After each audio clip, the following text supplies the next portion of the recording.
दुल्हन जो सुहागरात की सेज पर बैठी अपने दूल्हे के आने का इंतजार कर रही होती है। दूल्हा आता भी है और वो अपनी नई नवेली दुल्हन के शरीर से साड़ी खींचने लगता है। अब दुल्हन जो पेटीकोट में होती, लेकिन कुछ समय बाद वो पेटीकोट भी उतर जाता है।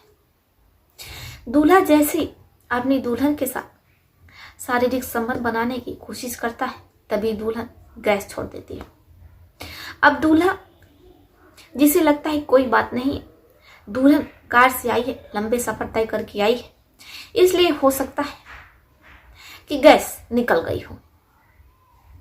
अब इसके बाद दूल्हा फिर से कोशिश करता है, लेकिन तभी उसकी दुल्हन दोबारा से गैस छोड़ देती है। इसके बाद भी दूल्हा प्रयास करता रहता है, वो कोशिशें करता रहता है, लेकिन ऐसे आधा घंटा हो जाता है। दुल्हन लगातार गैस छोड़ रही होती है। दूल्हे की नाक बदबू से फटने लगती है। दूल्हे को कुछ समझ में नहीं आता है कि वो करे तो क्या करे। इसके बाद दूल्हा जो धैर्य रखता है, क्योंकि आज उसकी सुहागरात रहती है, वो जितने भी दरवाजे खिड़कियां होती हैं खोल देता है ताकि जो गैस है वो पास हो सके। होता भी वैसे ही है। अब कुछ समय कमरे में शांति रहती है। आता है और अपनी नई नवेली दुल्हन के साथ गलत काम करने लगता है। अभी 5 मिनट ही होते हैं, तभी फिर से उसकी दुल्हन गैस छोड़ देती है। अब तो हद ही हो गई थी। दूल्हा जो परेशान हो जाता है, वो अपनी पत्नी से पूछता है कि क्या आपको गैस की समस्या है। अब नई नवेली दुल्हन जो न मुंडी हिलाती है और ना ही मुंह से कुछ शब्द बोलती है। दूल्हे को कुछ समझ में नहीं आता, इसलिए वो नीचे जाता है और वहां से एक पैकेट इनो एक गिलास में घोल करके ले आता है और नई नवेली दुल्हन को पिला देता है। अब उसे लगता है कि शांति बनी रहेगी। फिर इसके बाद वो कोशिश करता है। अब ऐसे ही वो 25 मिनट तक अपनी पत्नी के साथ गलत काम करता है। सब कुछ ठीक ठाक चल रहा होता है, लेकिन उसकी पत्नी यानी नई नवेली दुल्हन फिर से गैस छोड़ देती है। अब दूल्हा हैरान परेशान, वो तंग आ जाता है कि वो करे तो करे क्या करे और कैसे आखिर वो अपनी नई नवेली दुल्हन के साथ ये जो शादी की पहली रात है, ये जो रस्म है, उसे कैसे पूरा करे। वो सोच में पड़ जाता है। आप भी सोच में पड़ गए होंगे, लेकिन हम आपको पूरी कहानी सुनाएंगे।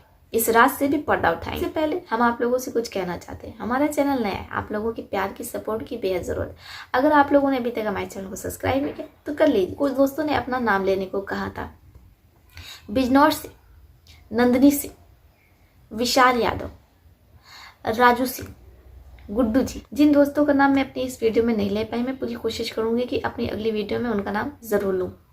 तो चलिए शुरू करते हैं आज की कहानी। बने रहिए हमारे साथ अंत तक। अनीता जिसके पिता का देहांत हो जाता है। ऐसे में अनीता की माँ वैशाली देवी, जिनकी कई बेटियां रहती हैं, अनीता उसमें सबसे बड़ी बेटी रहती है।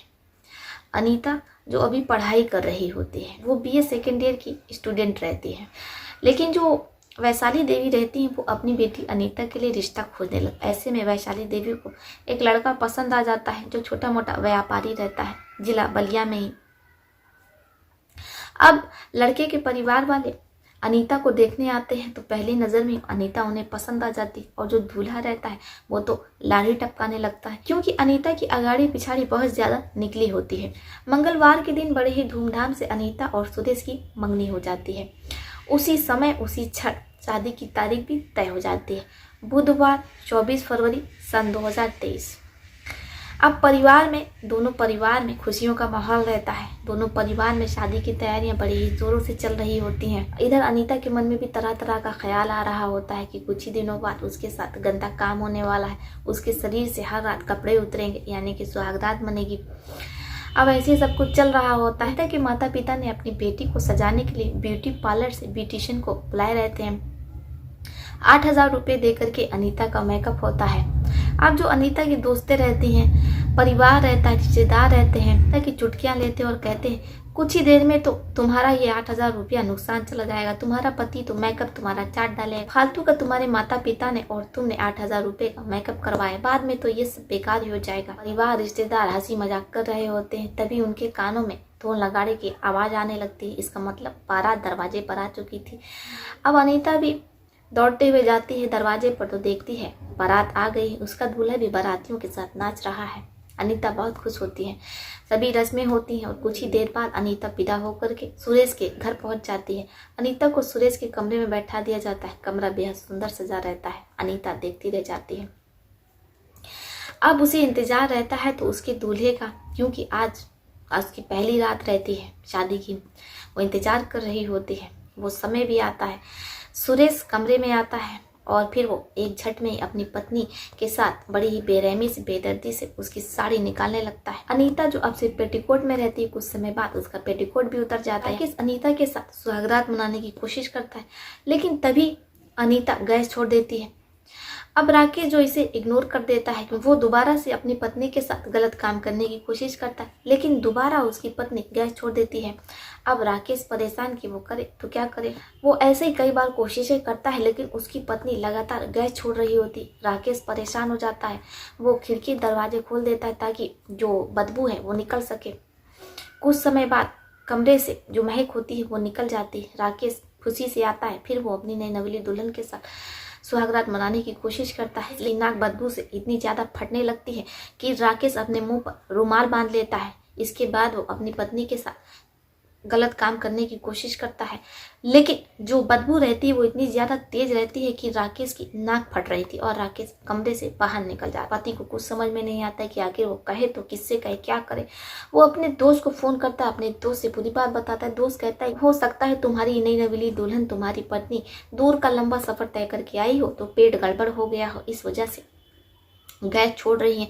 ऐसा करो तुम उन्हें एक इनो ले जाकर के पिला दो, सब ठीक हो जाएगा। अब दूल्हा वैसे ही करता है। वो एक गिलास पानी में एक पैकेट इनो घोल करके अपनी नई नवेली दुल्हनिया को पिला देता है। उसके बाद उसे लगता है कि सब ठीक हो गया, और होता भी वैसे ही है। कुछ देर बाद सब ठीक रहता है। फिर वो अपनी पत्नी के साथ संबंध बनाता है, लेकिन अभी सिर्फ 25 मिनट होता है, तभी फिर से उसकी पत्नी गैस छोड़ देती है। राकेश इग्नोर करता है और वो दोबारा से अपनी पत्नी के साथ गलत करने लगता है, लेकिन तभी उसकी पत्नी लगातार गैस पे गैस छोड़ी जा रही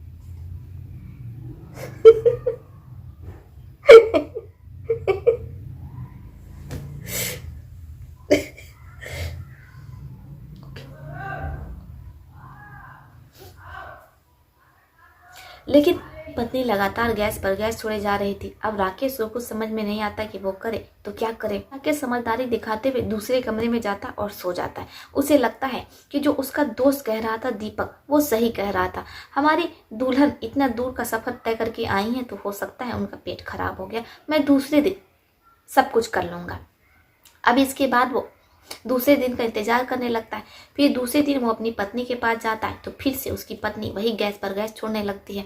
अब इधर राकेश की नाक फटने लगती है। वो करे तो क्या करे। वो दूसरे दिन भी उसे लगता है कि हो सकता है अभी उनकी पत्नी का पेट ना सही हुआ हो। अब वो तीसरे दिन का इंतजार करता है। ऐसे ही एक हफ्ता हो जाता है। लगातार वो अपनी पत्नी के साथ सुहागरात मनाने की कोशिश करता है, लेकिन वो नाकाम रहता है। एक हफ्ते बाद भी उसकी पत्नी के साथ उसका संबंध नहीं बन पाया था, क्योंकि उसकी पत्नी गैस पर गैस छोड़ती है जब भी वो कमरे में जाता है। पति को कुछ समझ में नहीं आता है कि वो करे तो क्या करे। अब ऐसे 10 दिन हो जाता है। पति जो एकदम तंग आ जाता है, बहुत ज्यादा झल्ला जाता है। फिर वो झल्लाते हुए अपनी पत्नी के पास जाता है और अपनी पत्नी से पूछता है कि आखिर क्या बात है, जब भी मैं आपके पास आता हूँ आपके साथ गलत काम करने के लिए तो आप गैस छोड़ देती हैं, मुझे कुछ समझ में नहीं आता है। तो जो पत्नी रहती है, यानी कि जो अनीता रहती है, वो अपने पति से लड़ाई लड़ने लगती है और कहती है कि जब भी आप हमारे साथ गलत काम करने आएंगे, संबंध बनाएंगे, तो हम ऐसी गैस पे गैस छोड़ते रहेंगे, क्योंकि ये शादी हमने अपनी माँ की मर्जी से की है, अपनी मर्जी से नहीं की है। मेरी माँ मुझ पर दबाव बना रही थी शादी करने के लिए। मैं तो अपने प्रेमी गुड्डू से शादी करना चाहती थी, लेकिन मेरी माँ ने समाज के भय से मेरी शादी आपसे करवा दी। अब आप बताइए इसमें मेरी क्या गलती है। लेकिन अगर आप जब भी मेरे साथ गलत काम करने आएंगे, शारीरिक संबंध बनाएंगे, तो मैं गैस पर गैस छोड़ूंगी। अब जब पति ये सुनता है, यानी नए नवाले दूल्हा सुनता है, जिसकी शादी को भी सिर्फ 10 दिन ही पूरे नहीं हुए थे ढंग से, अब उसकी पत्नी यहाँ पर एक प्रेमी को ले आई है और उसके साथ तो धोखा हो गया। पति को भी कुछ समझ में नहीं आता, उसके तो होश उड़ जाते हैं कि किसी और की प्रेमिका गर्लफ्रेंड जिसके साथ वो संबंध बनाने की कोशिश कर रहा था, अब जो उसकी पत्नी है वो ऐसा नहीं चाहती, इसलिए वो गैस पर गैस छोड़ रही है। अब राकेश पूरी बात अपने माता पिता को बता देता है। जब माता पिता भी ये सुनते हैं तो उनके भी होश उड़ जाते हैं कि बेचारा उनका बेटा इतने दिन से एक लड़की को नग्न नहीं कर पा रहा, उसके साथ गंदे काम नहीं कर पा रहा। माता पिता भी हैरान परेशान। अब सुनीता की माँ भी आती है, वो अपनी बेटे को बहुत समझाती है कि बेटा तुम्हारी शादी हो चुकी है, ऐसा मत करो, गैस ना छोड़ो और अपने पति को अपने साथ गलत काम करने दो। लेकिन अनीता भी अपनी जिद पर अड़ी रहती है। अब किसी को कुछ समझ में नहीं आता है कि क्या करें। अब ये जो पूरा मामला होता है वो कोर्ट में जाता है, FIR होती है। पुलिस वाले भी इस मामले को सुलझा नहीं पाते हैं कि आखिर वो करें तो क्या करें।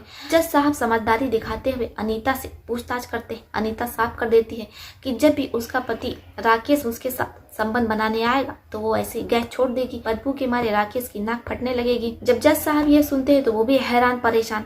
इधर जो पत्नी रहती है वो जिद पर अड़ी रहती है कि वो ऐसे ही करेगी, वो गैस ही छोड़ेगी जब भी उसका पति उसके पास आएगा। इसलिए जज साहब ऐतिहासिक फैसला सुनाते हैं। वो अनीता का और राकेश का तलाक करवा देते हैं और अनीता की शादी गुड्डू से करवा देते। अब अनीता बेहद खुश रहती है। इसके बाद अनीता गुड्डू के साथ गुड्डू के घर चली जाती है। अब अनीता और गुड्डू की सुहागरात रहती है।